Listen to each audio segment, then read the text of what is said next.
Good evening, viewers, my fellow Nigerians. My name is Michael K. Abiodun. I am the publisher of Oases News, Toronto, Canada. Today, I have with me Dr. Monday Gala. Is a geophysicist and an educationist. He lives here in Toronto, Canada. He's been in Nigerian politics for quite a long time. So today I'm here to interview him concerning the current situation going on in Nigeria. Dr. Monday Gala, how are you today? I'm doing well. I'm really doing well. You are welcome to this session. Thank you. Yeah.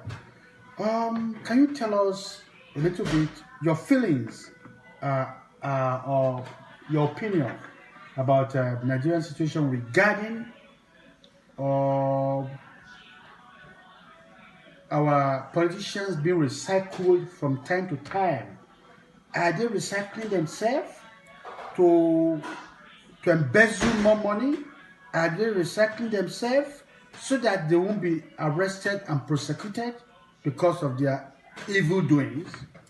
It's that is actually a very important point because I have often wondered about why we continue to allow these former governors. Almost every one of them ends up being a senator, and so on. One can guess that part of it probably is to continue to do what some of these people do best, and that is continue to engage in corrupt activities. One of it could also suggest possibly, as you said, that these people are trying to make sure they are always at the corridors of power to prevent persecution. But I really do believe that the solution to that problem actually rests with every Nigerian. When I told people in 1999 that Nigerians can make sure that elections are free and fair, some people laughed at me. But today in Nigeria, many elections actually are free and fair. The mandate of the people is respected. And that is because from the person that is going to vote right up the change to the people that announce results, people are choosing to make sure that the mandate of the people are respected. There are examples of the mandate of the people in Nigeria abound. But I'll give you one small example.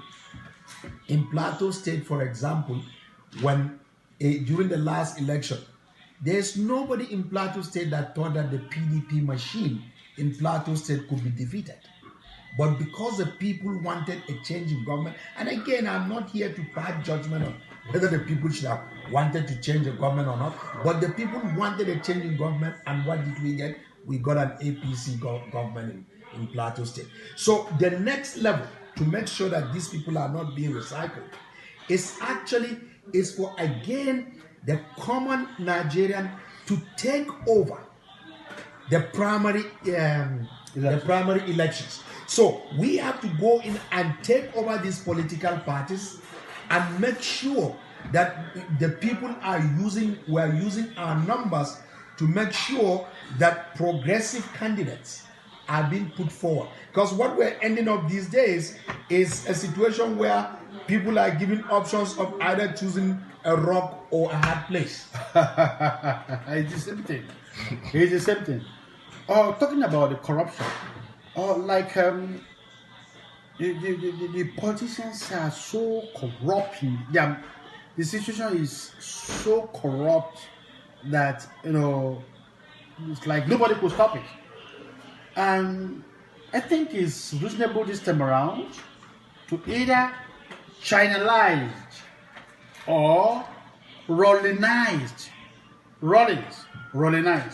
China. Exactly. Chinaized by killing them. They should allow them to face firing squared. That if that is the only channel that can stop the corruption, I think that would be okay. Michael, I can see your frustration and I totally respect that. Yeah. But Nigeria, we've chosen to be a liberal democracy. And there are some pains that go with liberal democracy we must all follow the rule of law. I mean, it's very tempting to just say these politicians are corrupt. Let's just line and shoot them. But it's very jump the gun. Yeah, it's very easy to think like that. But at the end of the day, in a liberal democracy, we must follow the laws that we have set to guide us. So my position is this: Nigerians have to recognize the power that they have, and they have to go out there and exercise that power. What do I mean? We have to elect the politicians that are going to allow the rule of law to happen. And believe me, don't tell me for a moment that we don't have the power to do that. We can do that. And when that is done, these people that are engaging in corrupt practices will be arrested. They will have their day in court. They will be convicted or not convicted. And if they are convicted, asset seizure can happen. Properties can be seized to recoup but some of the system in Nigeria is so funny. But the reality though is that, Michael, and you have to agree with me, we do see pockets of these things happening. We have sitting senators that have been arrested.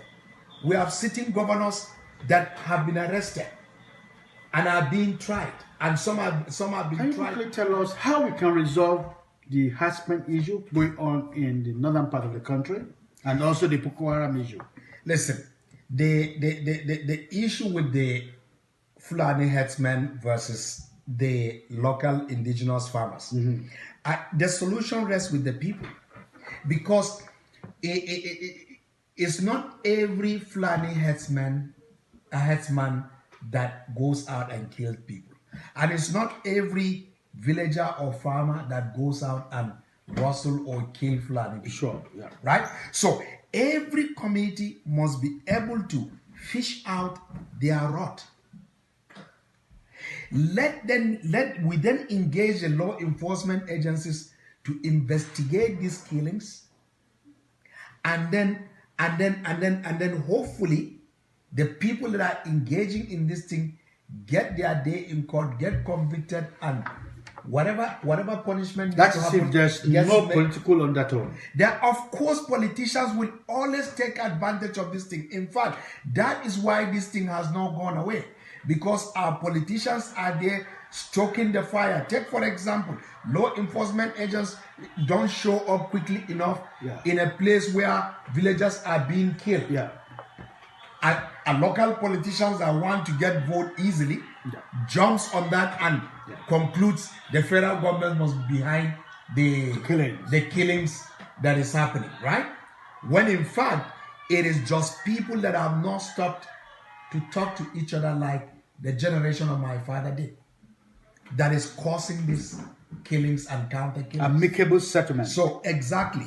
So what I'm saying is that the solution is going to rest with every community holding their bad people responsible. Because make no mistake, every community knows who is going across and killing people in the other community. Of course. Every community knows that. And we must be able to point these people out, let them get arrested, and let them get prosecuted. Is it the same thing with Boko Haram? On the issue of Boko Haram, I think it's a slightly different situation that we're dealing with. How? These are people that, because of their own religious beliefs, philosophical beliefs, they believe that they will terrorize a population and hopefully bring them under their knees, and for whatever purpose, nobody can even articulate that very carefully. So that is a different situation that we're dealing with. And I think our governments have a greater responsibility to making sure that we go after these terrorists and get them and deal with them once and for all. But again, even in that, local communities that are more able to see the movement of these people have a role to play in helping law enforcement agencies gather intelligence about the movement of these people. Local policing, this wise? Well, I mean, I don't want to say anything about local policing or and community and creates issue,